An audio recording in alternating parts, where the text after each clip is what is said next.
자, 지금 여기 글씨를 이런 식으로 보기와 같이 이런 모양으로 꾸며달라는 게 문제입니다. 자, 그러면 어떻게 하면 되냐면 저는 div 하나 만든 다음에 여기다가 안녕이라고 쓰겠습니다. 그 다음에 내부라고 쓸까요? 내부 한 다음에 어서와 이런 식으로 그냥 써볼게 대충.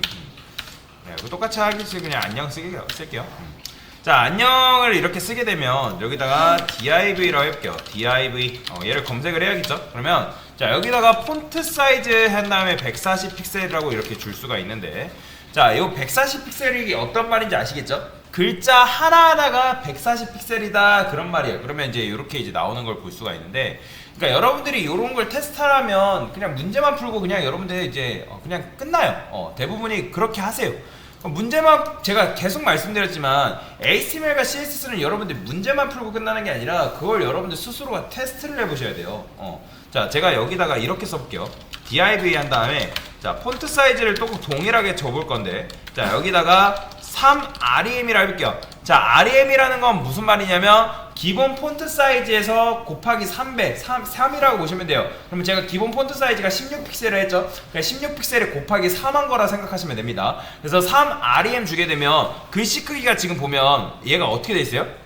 작아졌죠? 그죠? 원래는 140픽셀이라는 게 들어갔다가 3rem 주니까 이런 식으로 글씨가 작아진 걸 볼 수가 있어요. 그러면 자, 이렇게 하게 되면 참고로 코드는 위에서 아래로 읽습니다.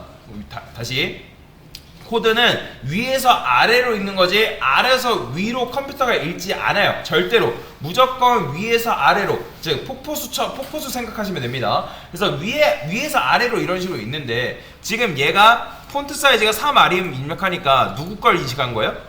얘를 인식한 거예요. 그러면 맞춰보세요. 이 폰트 사이즈는 그럼 적용이 안 된 걸까요? 아니에요. 적용이 먼저 됐다가 밑에 3rem이라는 게 등장함으로 인해서 얘가 이겨버린 거예요.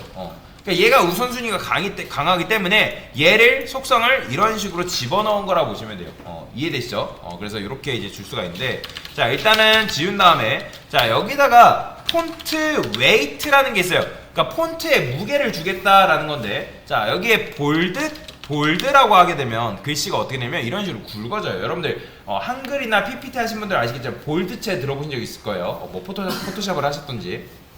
그래서 볼드를 지정해주면 글씨, 즉 텍스트가 이런 식으로 글씨가 굵어진다. 자, 여기서 제가 폰트 웨이트를 노멀이라고 써볼게요. 자, 노멀이라고 썼는데 변화가 있다 없다? 글씨의 변화가 지금 없는 걸 볼 수가 있죠. 그러면 노멀을 제가 지워볼게요. 지운다 해서 변화가 또 있나요? 그러니까 그렇다는 건 무슨 의미일까요? 자, 폰트 웨이트의 기본값은 뭐다? 노멀이 나는구나. 그러니까 그 정도는 여러분들 알 수 있어야 된다는 거죠. 그죠? 그러니까 제가 여러분들한테 시간 드릴 때 그냥 여러분들 문제 풀라 해가지고 문제만 딱 풀고 끝나라는 말이 아니에요. 그러니까 여러분들 문제를 푸는 걸 통해서 스스로 다양한 걸 테스트해보라고 제가 시간을 드린 거지, 대부분 하라고 하면 그냥 문제 풀고 다들 핸드폰 하기 바쁘세요. 그렇게 하면 절대로 실력 안 납니다. 여러분들 잘 생각을 하셔야 됩니다. 제가 여러분들 핸드폰 하라고 시간을 드리는 게 아니에요, 절대. 자, 여기다가 볼드 이렇게 주게 되면 글씨가 이런 식으로 굵어지는 걸 볼 수가 있고, 자, 그 다음에 레터 스페이싱이라는 게 있습니다.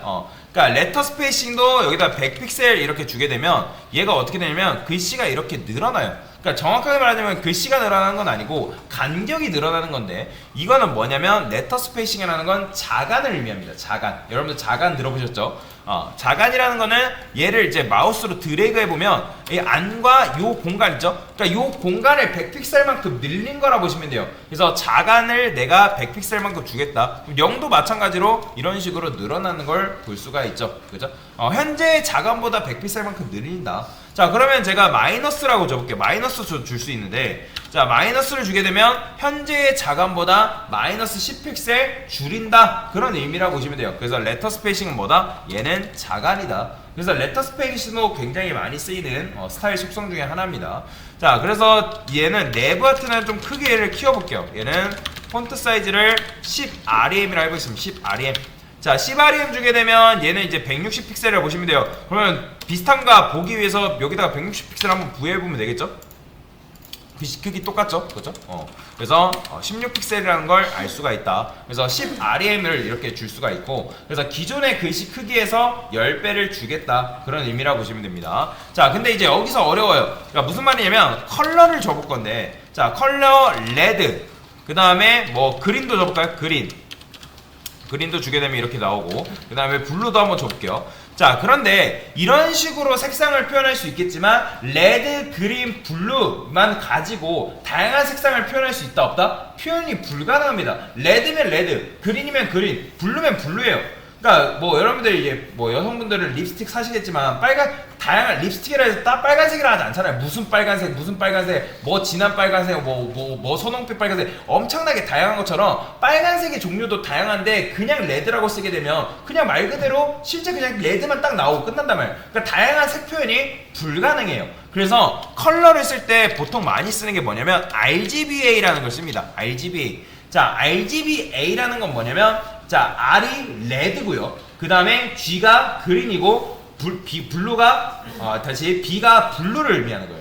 그러면 A는 뭐냐? 알파 값이에요. 알파 값. 그러면 여기서 이거는 굉장히 중요한 건데 RGBA 해가지고 자 여기다가 0에서 255까지의 값을 줄 수가 있어요. 당연히 256 이상, 즉 255 초과된 값은 무의미합니다.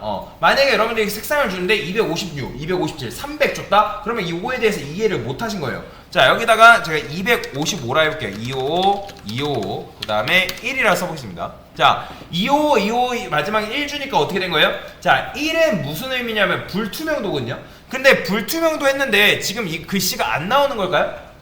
아니에요. 나오고 있습니다. 보이죠? 드래그하니까 글씨 남아있죠? 그죠?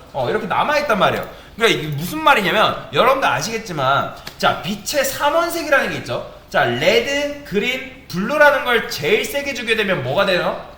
하얀색 됩니다. 여러분들 하얀색이에요. 그렇기 때문에 색을 제일 진하게 줬기 때문에 레드, 그린, 블루 제일 진하게 줬기 때문에 하얀색이기 때문에 지금 안 나오는 것처럼 보이는 거지. 그러니까 아예 없는 게 아닙니다. 사라진 게 아니에요. 그러면 제가 여기다가 0, 0, 0 000은 뭐겠어요? 검정색이에요. 검정색. 자, 그 다음에 얘가 투명도라 했죠? 여기다가 0.5라고 줘볼게요. 자, 0.5는 반투명입니다. 반투명. 0.2를 주게 되면 거의 투명해서 안 보이는 정도가 되는 거죠. 그죠? 여러분들이 이걸 다 외우지 못해도 돼요. 당연히 색상은 다 못 외웁니다. 근데 레드를, 여러분들이 이 상태에서 레드를 제일 세게 주게 되면 당연히 뭐가 나온다? 빨간색 나오는 거고, 그 다음에 이 상태에서 그린을 제일 세게 주게 되면 초록색 나오는 거고, 그 다음에 블루를 제일 세게 주게 되면 파란색이 이렇게 나오는 걸 볼 수가 있는 거예요. 이해되시죠? 자, 그 다음에 여기다가 뭐 255, 그 다음에 255 이렇게 이제 여기다가 얘는 0 주게 되면 자주색 나옵니다. 이런 식으로. 그러니까 자 여기다 얘를 이렇게 쓰는 게 맞겠다. 이렇게. 그렇죠? 그러니까 이렇게 하면 자주색 나와요. 자주색. 이런 식으로 색 조합도 여러분들이 쓸 수 있는데, 자 이렇게 하면 색의 조합이 몇 개 나오냐면 약 65,000개가 나옵니다. 65,000개.